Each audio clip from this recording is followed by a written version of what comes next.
Guys, you all are welcome to my YouTube channel study with Imran sir.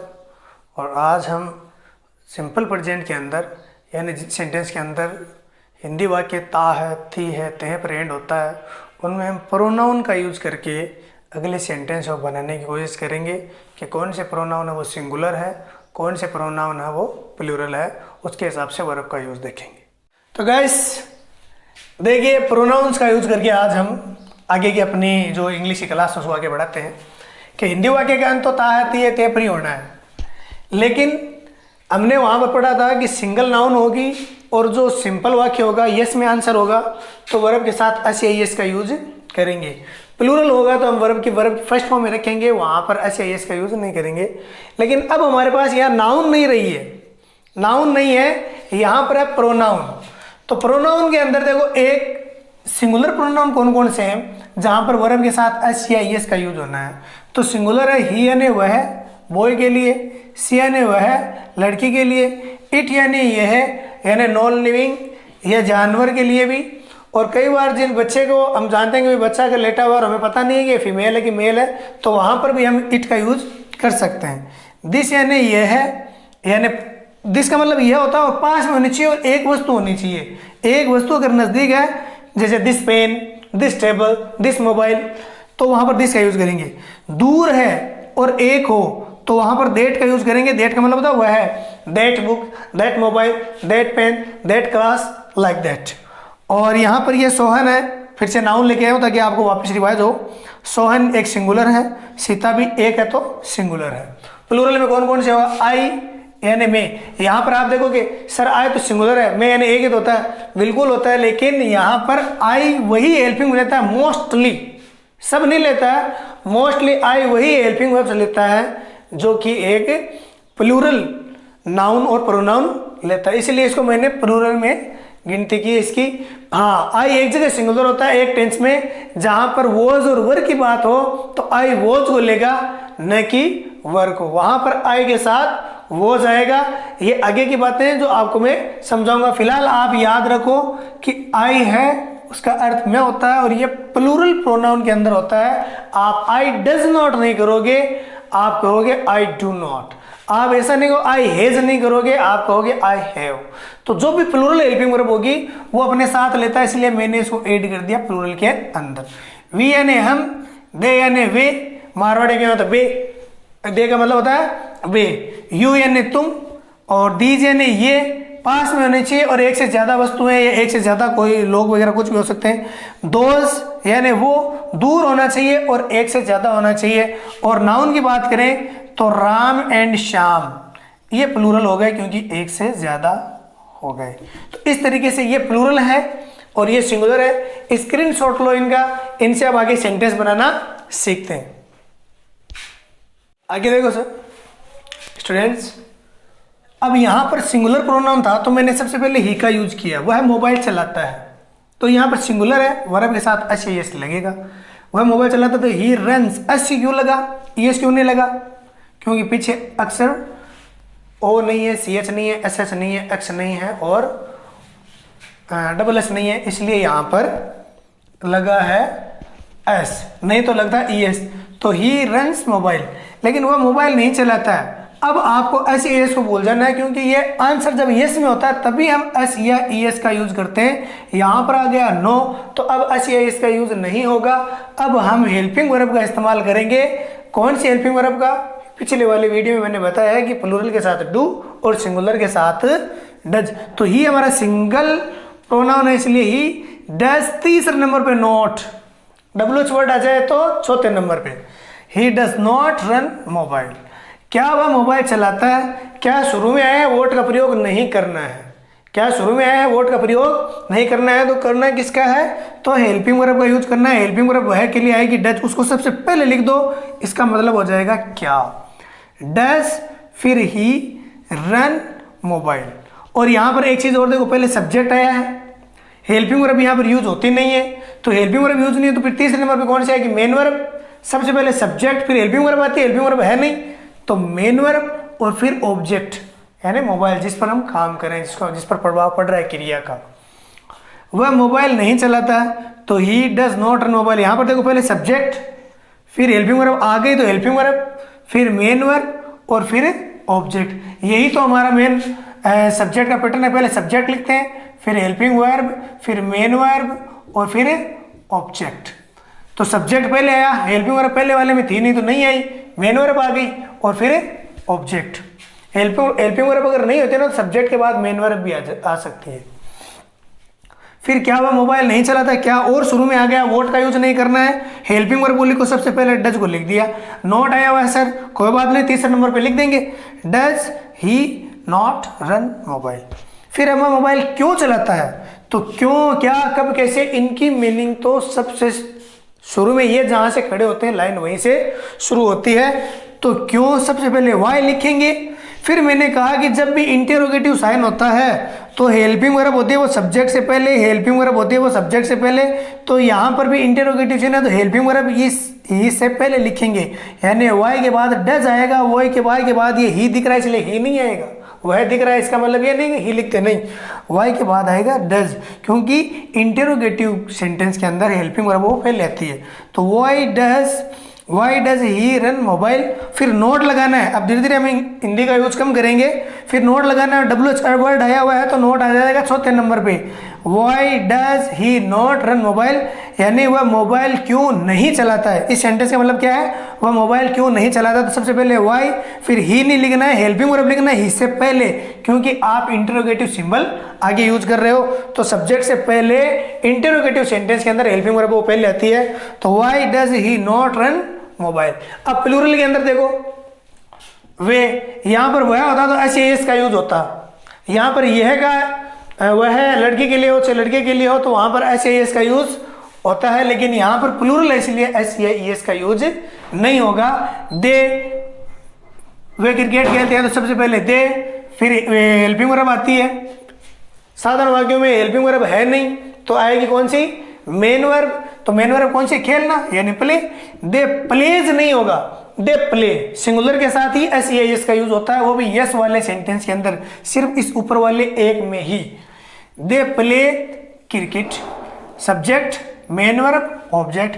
Helping verb क्यों नहीं है, क्योंकि इसमें यूज होती नहीं है। यहां पर देखो, वे क्रिकेट नहीं खेलते हैं तो they do not, they do not, क्यों, क्योंकि प्लूरल के साथ मैंने बताया कि डू का यूज होता है, नॉट आ गया तीसरे नंबर पे। तो they do not play cricket, क्या वे क्रिकेट खेलते हैं, क्या फिर से शुरू में आया है, वोट का यूज नहीं करना है, हेल्पिंग वर्ब का यूज करना है। सर इस पर डू का यूज कैसे किया, क्योंकि वे बहुवचन है, प्लूरल है, तो यहां पर इसके लिए डू का यूज होगा, इसलिए क्या के लिए कौन से हेल्पिंग वर्ब को लाए, डू को। डू दे प्ले क्रिकेट नहीं आएगा तो तीसरे नंबर पर नोट लगा दो, क्या वे क्रिकेट नहीं खेलते हैं, तो do they not play cricket. Way cricket कहाँ खेलते हैं, तो सबसे पहले वेयर, इनको तो पहले लिखना ही है, फिर बाद में वे दिख रहा है तो वे को नहीं लिखना है, क्योंकि आप इंटरोगेटिव सिंबल का यूज कर रहे हो तो इसके लिए जो हेल्पिंग वर्ब आती है ना डू, उसको उससे पहले लिखो दे से। Where do they play cricket, और वहां पर अब ये सेंटेंस हो, वे क्रिकेट कहाँ नहीं खेलते हैं, तो वेयर, फिर डू सब्जेक्ट से पहले आएगा, वेयर डू दे, और चौथे नंबर पे नोट आएगा प्ले क्रिकेट। सीधी सी मेन बात आपको इंटरोगेटिव सेंटेंस में, प्रश्नवाचक सेंटेंस में यही रखनी है कि सब्जेक्ट से पहले आपकी हेल्पिंग वर्ब आएगी, हेल्पिंग वर्ब है वो सब्जेक्ट से पहले आएगी। इसका स्क्रीनशॉट हो, आगे देखते हैं। आगे देखिए गाइस, सिंगुलर के साथ वापस 6 सेंटेंस, प्लूरल के साथ भी वापस 6 सेंटेंस। 6 सेंटेंस के अंदर सेम मीनिंग रखने का, सेम वर्ब रखने का कारण ये है कि सबसे पहले हमें सकारात्मक वाक्य यानी पॉजिटिव सेंटेंस और नेगेटिव सेंटेंस, इंटरोगेटिव सेंटेंस के अंदर हेल्पिंग वर्ब का यूज आना ज़्यादा जरूरी है। ये वर्ड्स हम रट रटा के कैसे भी तैयार कर लेंगे, लेकिन हमें सही करेक्ट बोलना आने के लिए the use of helping verb, the use of WH word, specially use of helping verb, that is very important. Many guys, those who speak brilliant English, when they speak fluently, in that time they get such type of mistakes. Even sometimes I get the mistakes of using the correct helping verb. So just focus on helping verb. Don't think that sir using the same words, same market, same go to. What is this? That is for you only, because many students they are beginners. For them it is very hard to understand the different kind of meaning. So just for them we just think that we should start from beginning. We should go from easy to hard, not hard to easy. So this is the psychological method that अगर हम travel कर रहे हैं तो हमें easy से hard की तरफ जाना चाहिए, बच्चे के लिए चीज़ें कॉम्प्लिकेटेड ना हो, इसलिए इजी वे में समझो the use of helping verbs. Okay, तो अब देखिए सिंगुलर प्रोनाउंस, वह अंग्रेजी बोलती सिंगुलर है, एस या ईएस का यूज होगा यहाँ पे. क्यों होगा सर? आपने तो कहा कि यस में जब आंसर होता है और वाक्य ताहतीय के पीछे एंड होता है तो हम किसका यूज करते हैं? एस या ईएस का यूज करते हैं. तो यहाँ पर सी एक लड़की एक ही है तो स्पीक से पहले एस लगेगा. ईएस क्यों नहीं लगेगा सर? पीछे के है, स्पीक है नहीं बोलना, तो के है या और नहीं है, सी एच नहीं है, एस एच नहीं है, एस एस नहीं है, एक्स नहीं है, तो ईएस का यूज नहीं करेंगे, एस का यूज करेंगे, यानी सी स्पीक्स इंग्लिश. ये देखो पहले सब्जेक्ट आया, फिर main verb I. Helping verb क्यों नहीं है बच्चा? क्योंकि हेल्पिंग वर्ब सर यहाँ पर यूज होती नहीं है. यहाँ पर साधारण वाक्य में कोई सी भी हेल्पिंग वर्ब यूज होती नहीं है, सिर्फ इसी टेंस में और एक आगे पांच सिंपल है उसमें, दो टेंस में नहीं होती है. साधारण वाक्य में दो टेंस के अंदर हेल्पिंग वर्ब यूज नहीं होती. वहां पर सीधा सब्जेक्ट के बाद मेन वर्ब आती है, तो यहाँ पर भी सब्जेक्ट के बाद सीधी मेन वर्ब आएगी और फिर ऑब्जेक्ट इंग्लिश आ गया. She speaks English.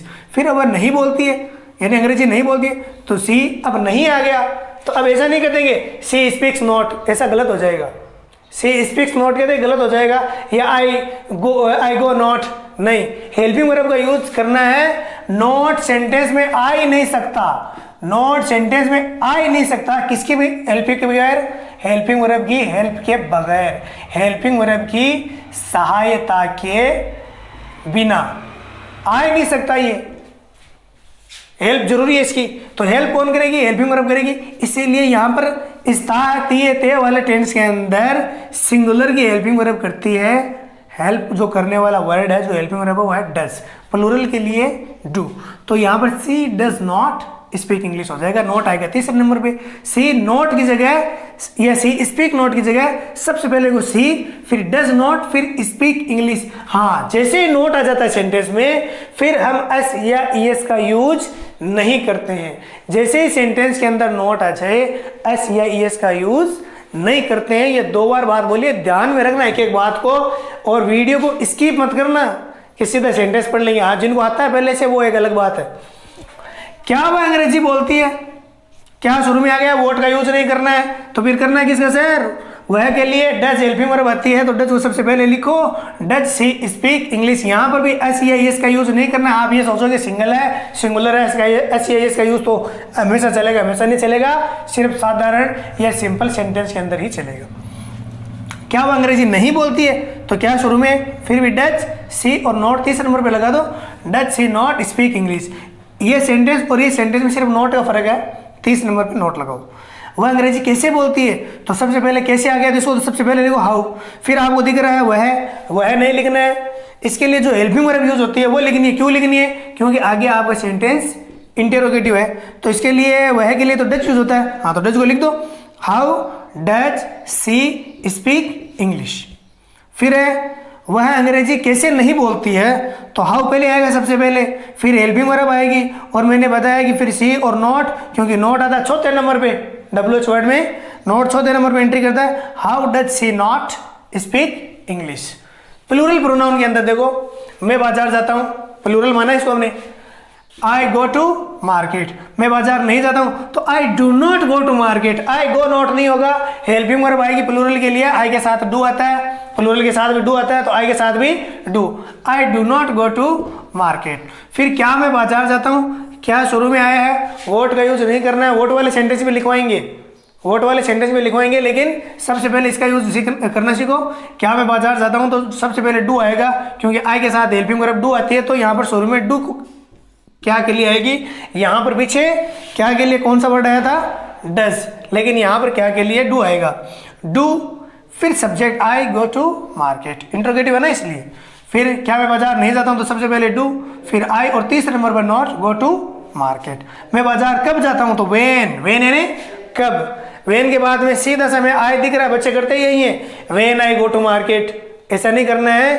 वेन जब हम आप वेन लिखने के बाद जब इंट्रोगेटिव हो तो हेल्पिंग वर्ब लगानी है। सब्जेक्ट से पहले आई के साथ हेल्पिंग वर्ब कौन सी आती है? ता है, ती है वाले सेंटेंस के अंदर, टेंस के अंदर, तो ये आती है डू। तो when do I go to market. फिर इसमें नोट लगाना है, मैं बाजार कब नहीं जाता हूँ, तो वेन डू आई, चौथे नंबर पे, नॉट गो टू मार्केट। तो ये थे सेंटेंस। अभी इसका एक पार्ट और लेके आएंगे हो सका तो, और उसके बाद देखते हैं, आगे चलते हैं। तो इसका स्क्रीनशॉट लीजिए गाइस। तो ये थी हमारी class. Now I would like to say all of you that please subscribe my channel and like my channel and share as you can. So thank you very much.